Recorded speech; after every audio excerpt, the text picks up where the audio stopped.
अस्सलाम वालेकुम। जैसा कि आप जानते हैं कि आज सुप्रीम कोर्ट का जो शाम 7:30 बजे फ़ैसला आना है, हम पुरुम्मीद हैं कि वो आइन के मुताबिक होना चाहिए और मुल्क में किसी किस्म का तसादुम नहीं होना चाहिए।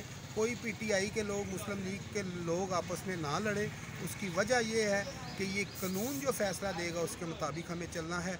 हमारे साथ हमारे भाई हैं अयूब भाई। हम जानना चाहते हैं कि अवाम की राय क्या है।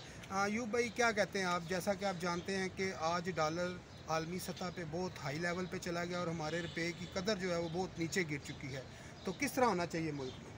मेरे मुताबिक तो ये जो महंगाई है ना जी, डॉलर महंगा हो रहा है, ये मुल्की मामलात जो हैं ये लटके हुए हैं हुकूमत के दरमियान में।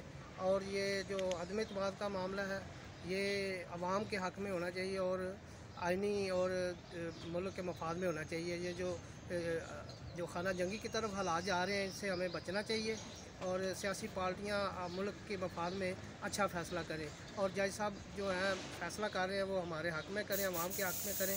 हम पाकिस्तान को ज़िंदा और पाइंदा देखना चाहते हैं। नहीं, जो शहबाज शरीफ साहब ने अदम एतमाद जो है दाखिल की हुई है, तो क्या कहते हैं, अदम एतमाद आनी चाहिए, इलेक्शन की तरफ जाना चाहिए?